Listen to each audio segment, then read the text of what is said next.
je vous retrouve donc pour notre vidéo de la semaine et cette fois-ci je vous propose un dessert. C'est un dessert tout simple mais que j'affectionne particulièrement parce que déjà mon fruit préféré c'est la mangue. Donc vous l'aurez compris, c'est l'ingrédient principal du dessert puisque ce sera la douceur mangue passion. C'est une recette qui se trouve sur Cookidoo, qui est très facile à réaliser et surtout vous pouvez la faire d'avance, pourquoi pas tôt le matin avant l'arrivée de vos invités. Ce petit dessert se dresse en verrine, donc vous pouvez choisir des petites verrines comme vous le souhaitez, la mienne est biseautée, ou alors bien sûr la version classique comme ceci. Et si vous n'en avez pas, vous pouvez bien sûr utiliser un tout simple petit verre, un petit verre à eau, pourquoi pas. Voilà, donc pour la recette, il nous faudra, vous l'aurez compris, une mangue, des fruits de la passion, du fromage frais, la crème fraîche et un peu de sucre. Donc c'est un dessert en 3 textures. Vous avez d'abord la mousse à la mangue, vous avez une petite crème fouettée et vous aurez le côté acide et croquant du fruit de la passion. Alors pour mes fruits de la passion, vous les voyez, ils sont vraiment tout flétris, c'est normal. C'est non pas qu'ils ne sont plus bons, au contraire, ils sont un peu plus anciens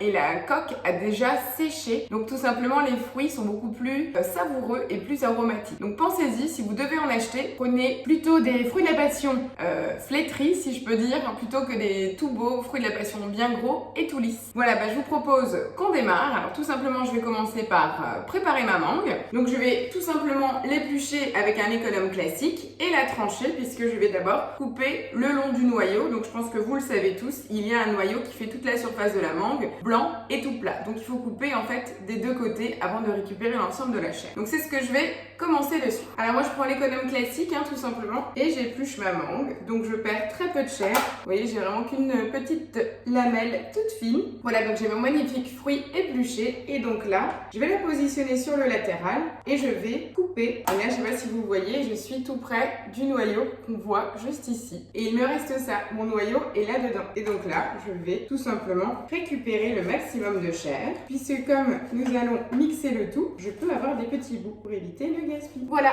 j'ai donc mon noyau. Vous voyez, il reste pas grand-chose. Effectivement, il y a un tout petit peu de chair, mais je ne peux plus rien récupérer. Et là, j'ai l'ensemble de ma chair. Donc, je vous propose qu'on démarre donc la recette. Je vous rappelle, douceur mangue passion sur Cookidoo. On me demande de prélever la chair, donc c'est ce que je suis en train de faire.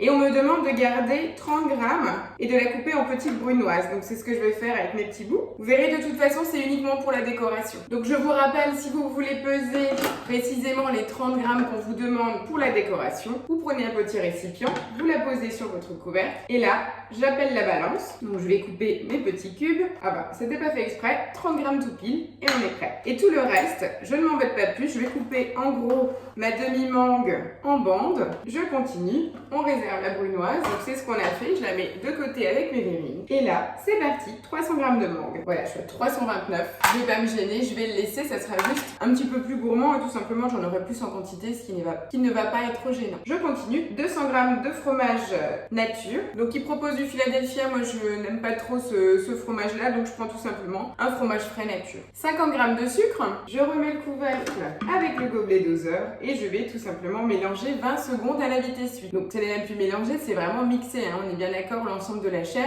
avec le fromage et le sucre. Donc, 20 secondes, vitesse 8. Voilà, donc on a l'ensemble. C'est assez liquide, donc là, je vais verser directement dans mes verrines. Je préconise pour 6 verrines, après tout dépend de la taille, si vous voulez faire le dessert unique ou si vous souhaitez le faire en mode café gourmand. Moi, j'aime bien prendre plutôt des plus petites verrines. Ça, c'est vraiment une question d'habitude ou de goût. Également, le dresser dans un grand verre à pied si c'est votre dessert unique. Voilà, j'ai donc dressé l'ensemble de la base mousse mangue dans les petites verrines. Donc, je vous montre 2 petites présentations possibles. J'ai réservé ma brunoise de mangue.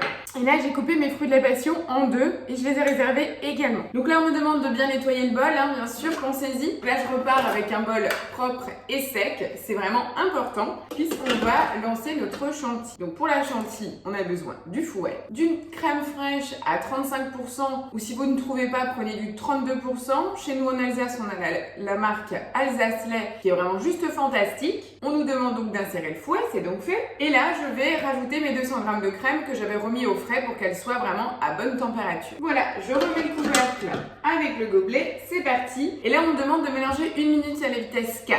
Alors là, je mets un petit bémol puisque tout dépend de la température et de la matière grasse contenue dans votre crème. Puisque là, normalement, en moins de 30 secondes, elle devrait être montée. Donc là, je vous dirais faites bien attention, restez à côté, soyez attentifs au bruit de votre Thermomix et sinon vérifiez en regardant par le trou du gobelet. Allez, on va regarder combien de temps ça met. Voilà, donc comme je vous disais, je suis restée à côté, je suis restée attentive au bruit. Regardez, ma chantilly est très bien, elle est vraiment plaquée sur les parois, on ne peut pas faire plus sinon on frôle la réalisation de beurre. Donc c'est aussi une belle expérience, hein, surtout si jamais vous avez de la chantilly qui tourne en beurre, bah vraiment pressez-le, sortez le petit lait et consommez-le. Hein. C'est vraiment pas perdu. Si c'est sucré, ça sera un peu plus particulier, mais sinon vous l'intégrez directement dans un gâteau et vous n'aurez pas de loupé. Donc là, moi, il me reste 29 secondes à l'écran. Hein. Donc on est bien loin de la minute demandée. Voilà, et là ma chantilly est parfaite. Et là, je vais prendre tout simplement une belle cuillère à soupe et je vais déposer une belle cuillère sur ma mousse mangue et je vais décorer avec les fruits frais, passion et mangue, et notre dessert est prêt. Regardez cette chantilly. Alors qui me dit qu'on ne peut pas faire la chantilly au Thermomix? Elle est parfaite. Donc là c'est même une crème fouettée puisqu'on nous demande de rajouter du sucre vanillé. Volontairement moi je ne l'ai pas mise parce que avec le fruit qui est vraiment très savoureux et très sucré, j'aime bien